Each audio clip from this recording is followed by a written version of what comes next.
After 60, a simple bowl of rice can leave you heavy, bloated, and spiking blood sugar. Many seniors quietly give it up, thinking it's the only way to stay safe. But what if 5 tiny rice tweaks could flip that story, turning rice into steady energy for your heart, your gut, and even your sleep? Stay with me, because hack number 3 is something almost no one talks about, and it may be the biggest game changer of all. After 60, your body doesn't handle carbs the way it used to. A small plate of rice can trigger blood sugar swings, slower digestion, and even restless nights.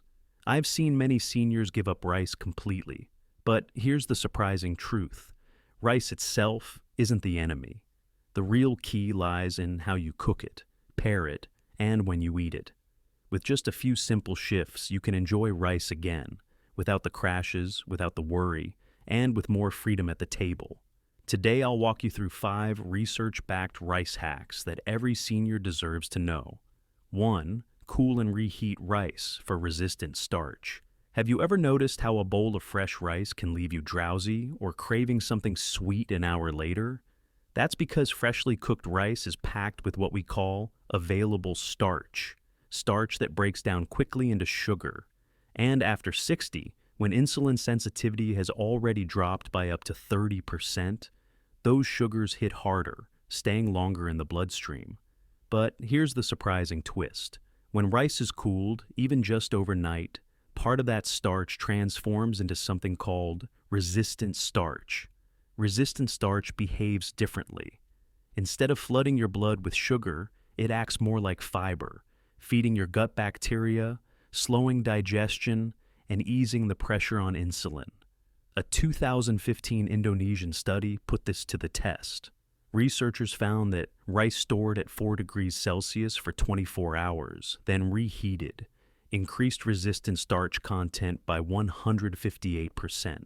Even more impressive, the participants' blood sugar response dropped significantly compared to eating freshly cooked rice. In simple terms, the same rice, prepared differently, had a completely different impact on the body. Think of resistant starch as a traffic light at a busy intersection. Instead of letting all the sugar cars rush through at once, it holds them back, spacing them out, giving your body time to process without chaos. Ellen, one of my patients, is 72. She loved her afternoon rice bowl, but dreaded the crash that always followed. When she started reheating yesterday's rice instead of making it fresh, something shifted. She told me, for the first time, I could enjoy my meal and still have the energy to play with my granddaughter afterward.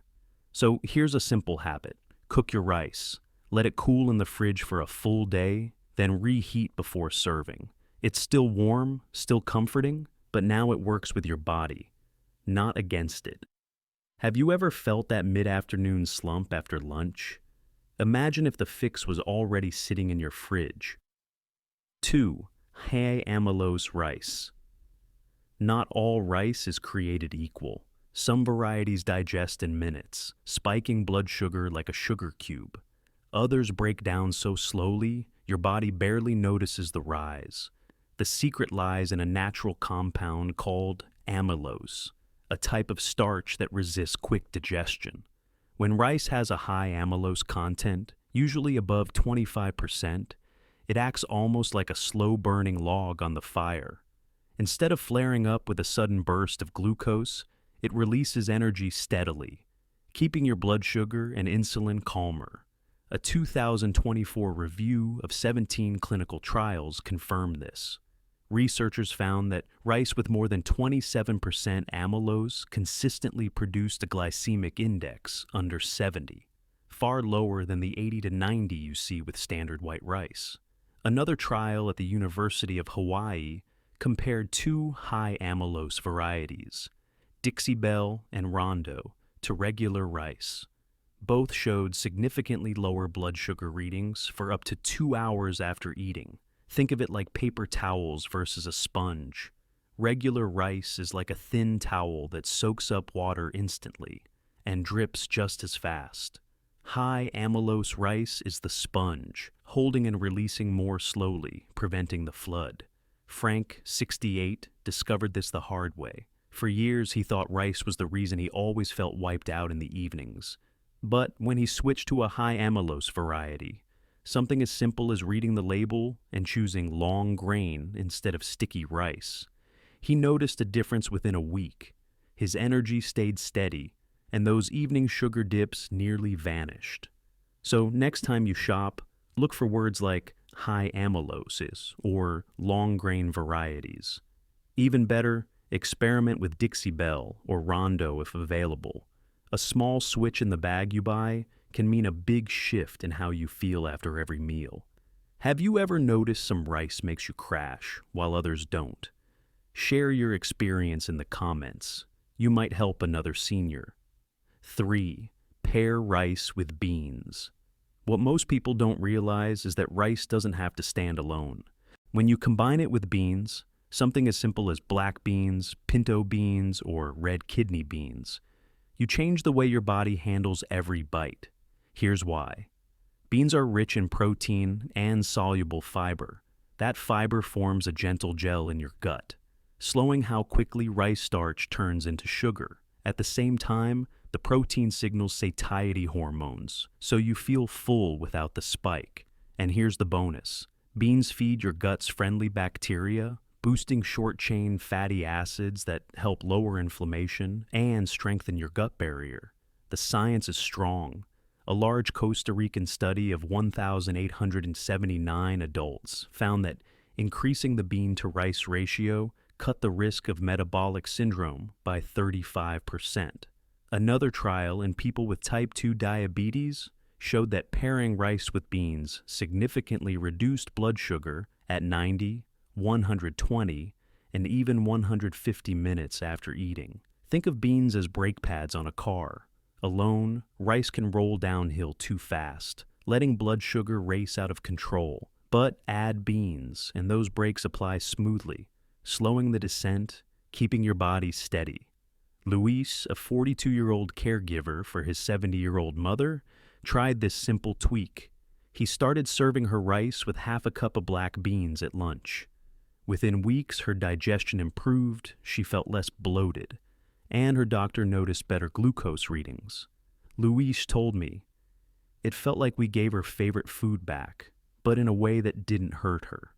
Here's a simple rhythm. Make half your plate rice, half beans. Try black beans, pinto, or even lentils. It's hearty, filling, and science-backed. But slowing sugar isn't the only trick. Next comes a hack so simple, just one kitchen staple, that it actually blocks starch-digesting enzymes before they cause trouble. 4. Add vinegar for enzyme control. Remember how I said one simple kitchen staple could change the way your body handles rice? That staple is vinegar, especially apple cider vinegar. Here's the science. Vinegar contains acetic acid, which slows down amylase, the main enzyme that breaks starch into sugar. It also delays how quickly food leaves your stomach, meaning sugar enters your bloodstream more gradually. For seniors, where insulin already works less efficiently, this slower release can be the difference between steady energy and a sugar crash. One of the landmark trials comes from Ostman and colleagues, published in the European Journal of Clinical Nutrition back in 2005. They showed that just a small amount of vinegar before a meal reduced the glycemic index of bread by 35%. That's not a tiny margin. That's a shift big enough to feel in your energy, your focus, even your mood after eating. Think of vinegar as a gatekeeper at the city wall. Without it, sugar rushes through the gates all at once, overwhelming the system. With vinegar, the gate opens more slowly, letting nutrients in with order and control. Marjorie, 74, shared her experience with me. She always loved rice at dinner, but dreaded the restless nights that followed. When she began adding a glass of water with 2 teaspoons of apple cider vinegar. Before meals, she noticed a steadier energy and slept more peacefully. "It felt like my body finally stopped fighting me after dinner," she told me. Here's a safe place to start. Mix 1 to 2 teaspoons of apple cider vinegar in a glass of water. Sip it just before your rice meal. Always dilute. Never drink vinegar straight, as it can irritate your throat and enamel. Miss this step, and even healthy rice hacks may not work as well, leaving your blood sugar vulnerable. 5. Portion, timing, and evening avoidance. Sometimes it's not just what you eat, but when you eat it. For rice, timing can be the difference between steady energy or restless nights. Here's why. Our bodies run on circadian rhythms, natural 24-hour cycles that control everything from hormone release to how we handle sugar. In the morning and midday, your cells are more sensitive to insulin, which means they're better at moving sugar out of the blood and into muscle for energy. But by evening, that sensitivity drops. The same bowl of rice that's harmless at lunch can trigger larger glucose spikes at night, raising the risk of poor sleep and even weight gain. A 2019 study in diabetes confirmed this. People who ate high-carb dinners had 2 to 3 times higher risk of nighttime glucose disturbances and sleep disruption compared to those who ate carbs earlier in the day. That's a huge difference, especially for seniors already struggling with blood sugar control. Think of your body like a solar panel. During daylight, it absorbs and uses energy efficiently. But after sunset, the panel shuts down and energy just lingers, building pressure in all the wrong places. George, age 70, loved his big rice dinners, but he always woke up groggy, his sleep shallow and broken. When he shifted rice to lunch and kept dinners lighter, focusing on vegetables and protein, he was shocked by the change. In weeks, he reported deeper sleep and easier mornings. So, here's the takeaway. Enjoy rice earlier in the day, ideally before 6 p.m. If you crave it at night, keep the portion small and pair it with protein and greens. That way, you're working with your body's rhythm, not against it. Protecting your sleep isn't just for you. It's so you can wake up with the strength to enjoy another day with your family. Rice doesn't have to steal your health. With just a few small shifts, it can actually support your blood sugar, your gut, and your sleep. I've seen so many seniors go from avoiding rice completely to enjoying it again, but without the worry. Meals became lighter, energy steadier, nights more restful. So, let me ask you, what's one change you could make with rice this week? Cooling it overnight? Pairing it with beans? I'd love to hear your answer in the comments because your story may be exactly what another senior needs to hear. And remember, this isn't only about you. Every wise choice at the table is also a gift to your family. More mornings with steady energy, more walks, more laughter with the people you love. If this helped you see rice in a new light, consider subscribing. We have more practical, science-backed tips ahead, and one of them may be the key your future self will thank you for.